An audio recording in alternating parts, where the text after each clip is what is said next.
OIC की बात मैं उतना सीरियसली नहीं ले रही हूँ। इसलिए नहीं ले रही हूँ कि मुझे ऐसा लगता है कि उनके स्टेटमेंट चेंज हो जाएंगे, और जिस तरह से अबू धाबी में जाकर के भारत के प्रधानमंत्री 14 फरवरी को 72 एकड़ की मंदिर को इनोग्रेट कर रहे हैं, और बुर्ज खलीफा पर जिस तरह से भगवान राम के चित्र दिखाए गए हैं, कहीं ना कहीं मेरा ओआईसी से यही सवाल है कि अगर उनके पास कोई प्रूफ है, अगर उनके पास कोई रहस्य बचा हुआ है, तो वो ला सकते हैं। क्योंकि मेरी जानकारी के हिसाब से जिस किसी को भी अभी भी ऐसा लगता है कि नहीं औरंगजेब ने मंदिरें नहीं तोड़ी थी या बाबर ने मंदिरें नहीं तोड़ी थी, तो उसके लिए बहुत दूर जाने की जरूरत नहीं है। अभी भी इस डाउट को क्लियर करने के लिए सिर्फ और सिर्फ कुतुब मीनार जाना पड़ेगा। दिल्ली के कुतुब मीनार में अरबी में लिखी हुई बहुत सारी चीजें हैं कि 27 टेम्पल्स जो हैं वो डेमोलिश और डिस्ट्रॉय किए गए थे मुगलों की तरफ से। अब लोग कहेंगे कि क्या सनातनियों में बुराइयां नहीं है, क्या हिंदू समाज में बुराइयां नहीं है, बिल्कुल आप है। उसके बारे में क्यों नहीं बात करती है ना? तो मैं कहना चाहूंगी कि हाँ बिल्कुल है ना, सती प्रथा थी कि पति की चिता अगर जल रही है तो उसी पर बैठा करके पत्नी को भी जला डालो। लेकिन उसको हिंदुओं ने ही खत्म किया, सती प्रथा को। फिर बाल विवाह था हिंदुओं में, बाल विवाह था, छोटी छोटी बच्ची, बच्चे और बच्ची की शादी। ऐसा नहीं हमारी तरह नहीं कि 60 साल का मर्द है और 6 साल की और 12 साल की बच्ची है, ऐसा नहीं। बच्चा भी छोटा और बच्ची भी छोटी होती थी और बाल विवाह होता था।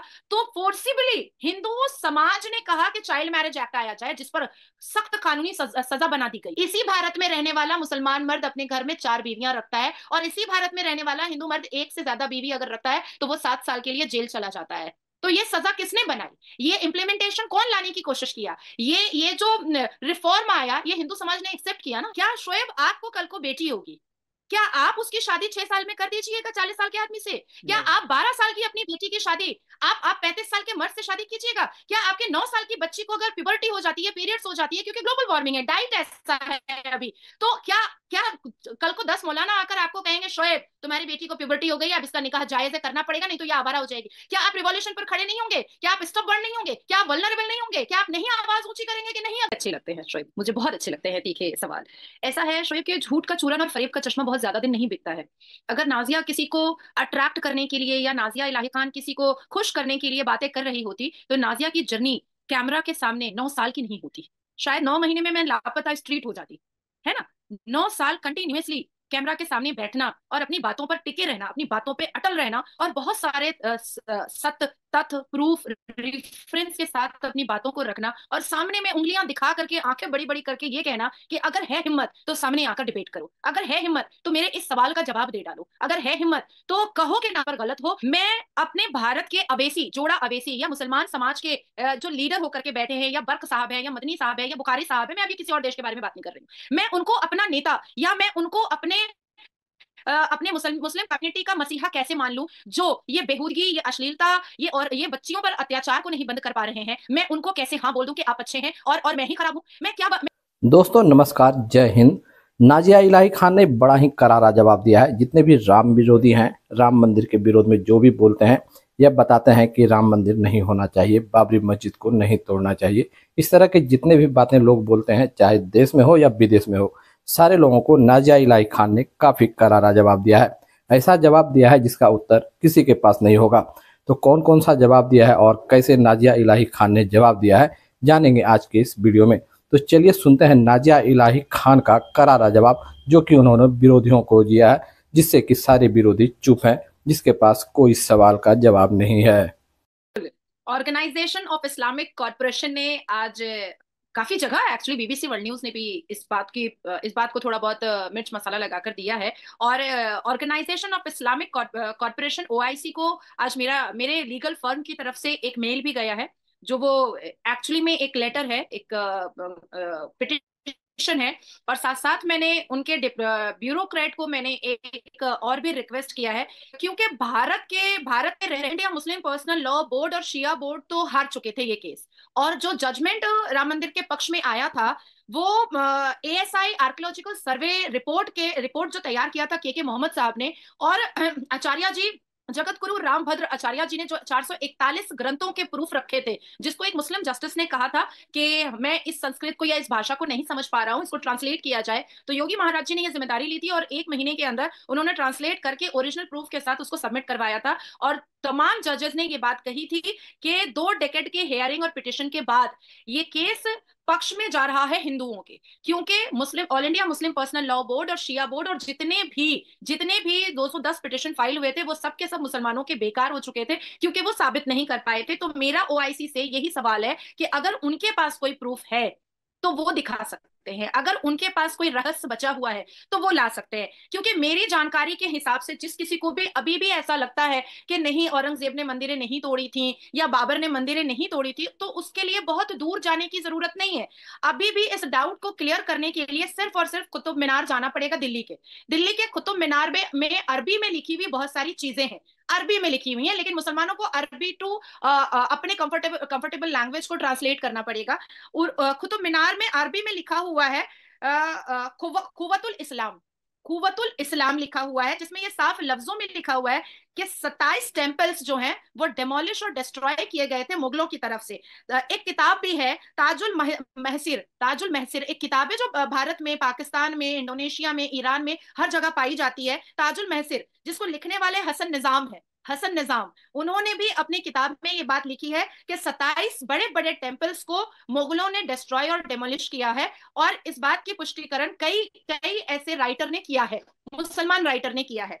तो इसलिए मुझे ऐसा लगता है कि ओआईसी से जो मैंने सवाल किया है वो बिल्कुल सही है। और देखने वाले तमाम मुसलमान जो भारत में रह रहे हैं उनसे, और जो पाकिस्तान में जिनको खुजली मची है उनसे, जिनको और भी कहीं कहीं खुजली मची है उनसे, उन सब लोगों से भारत की ये बेटी नाजिया इलाही खान प्रूफ मांगती है। क्योंकि जिस तरह से भगवान राम लल्ला के जन्म स्थान का प्रूफ हिंदुओं से मांगा गया है, किसी दिन अगर हमसे हमारे मक्का मदीना का प्रूफ मांग लिया गया, तो किसी दिन हमसे हमारे अल्लाह तबारक ताला का प्रूफ मांग लिया गया, तो हम भी तो अल कुरान की किताबी खोलकर दिखाएंगे ना।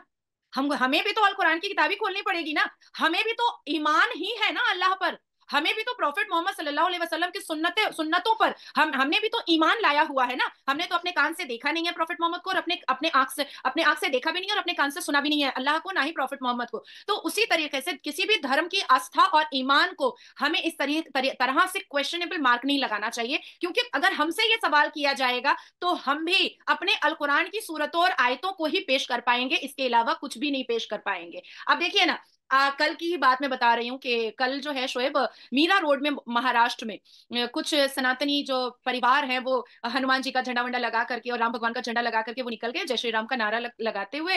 बस मुसलमानों ने उनकी गाड़ियां वाड़ियां तोड़ दी और उसके बाद फिर उनको तो खून से लहू लुहान कर दिया। और नारे तकबीर अल्लाह अकबर का जो नारा बुलंद हुआ है, मैं तुम्हें बता नहीं सकती हूँ। जो दंगई, जो आतंकी हरकत, जो टेररिज्म एक्टिविटीज मीरा रोड के जो मुसलमानों ने किया है, वो सारे चैनल्स पर अभी चल रहा है, नेशनल सारे चैनल्स पर चल रहा है। अब आप मुझे बताएं कि अपने भगवान का नाम लेने वाला मार खाता है भारत में, अपने भगवान का नारा बुलंद करने वाला यहाँ पर खून से लहू लुहान हो जा रहा है। तो क्या ऐसे में कानूनी कार्रवाई होनी चाहिए कि नहीं होनी चाहिए? बिल्कुल होनी चाहिए। आज आप भारत की भूमि और धरती पर जुमे की नमाज आप पढ़ रहे होते हैं, तब तो आपके ऊपर आपको कोई खून से लहू लुहान नहीं करता है, बल्कि जितने भी हिंदू मारवाड़ीज हैं या हिंदूज हैं, सनातनी हैं, वो तो जगह खाली करके दे देते हैं कि लीजिए आप नमाज पढ़ लीजिए। आप किसी के भगवान के नारे पर आप इस तरह से आतंकी हमला कर रहे हैं, ये तो बर्दाश्त से बाहर है। ये तो बिल्कुल बर्दाश्त से बाहर है और इसको बर्दाश्त नहीं किया जाएगा। तो मेरा आपके चैनल के माध्यम से भी organisation of Islamic corporation OIC को सवाल है कि अगर उनके पास कोई प्रूफ है तो वो प्रूफ लेकर के आ सकते हैं, या मुझे दिखा सकते हैं, या मुझे भेज सकते हैं। क्योंकि मैंने उनके ऑफिशियल ईमेल पर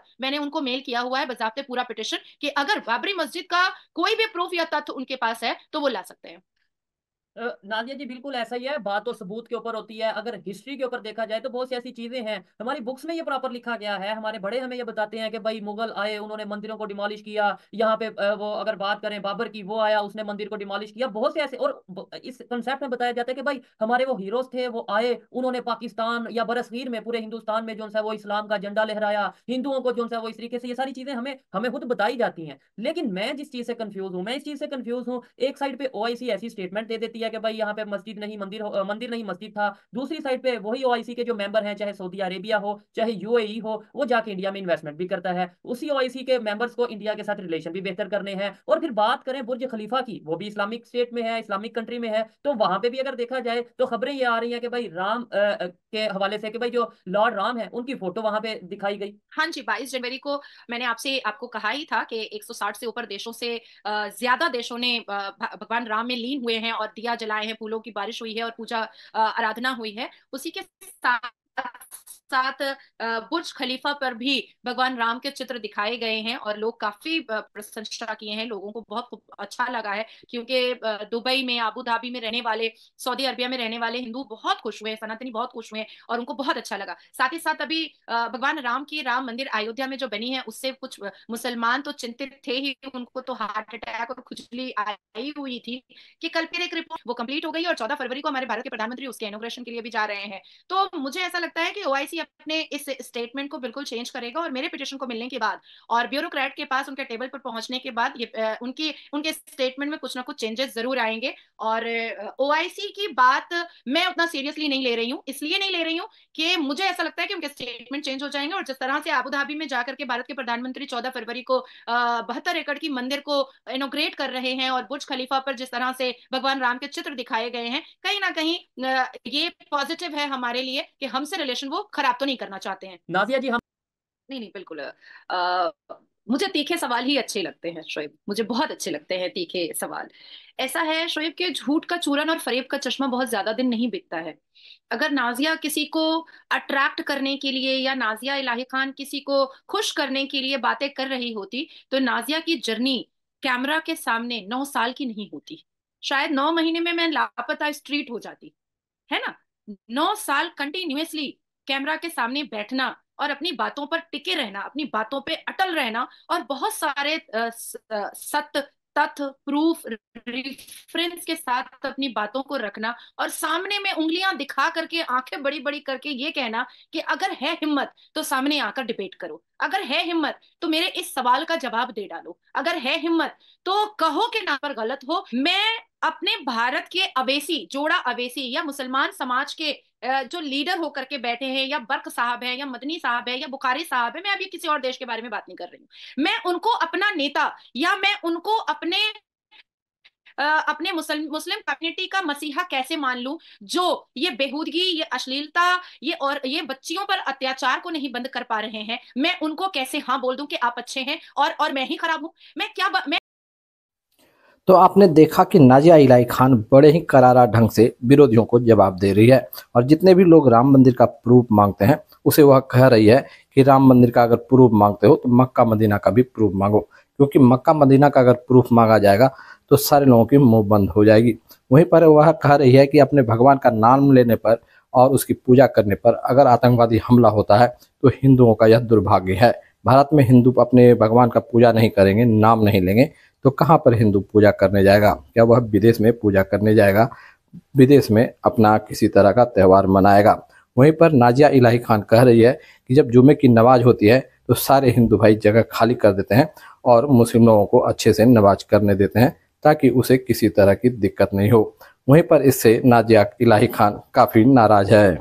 वहीं पर नाजिया इलाही खान ओआईसी से भी सवाल कर रही है और कह रही है कि बाबरी का कहीं पर कोई प्रूफ नहीं था, वहां पर हर तरह से राम मंदिर का प्रूफ था, इसीलिए राम मंदिर बना है। साथ ही कह रहे हैं कि बुर्ज खलीफा पर तो राम का चित्र दिखाया जाता है, लेकिन ओआईसी विरोध क्यों करता है? यहाँ पर साथ में सबूत दे रही है नाजिया इलाही खान और कह रहे हैं कि कुतुब मीनार में साफ साफ लिखा है कि 27 मंदिर को तोड़कर इसे बनाया गया है और लिखने वाले लेखक भी मुसलमान हैं। इस तरह से हर एक सवाल का जवाब नाजिया इलाही खान ने बहुत ही अच्छे तरीके से दिया है। इस पर आपकी क्या राय है, कमेंट करें और वीडियो अच्छा लगा हो तो वीडियो को लाइक करें, चैनल को सब्सक्राइब करें।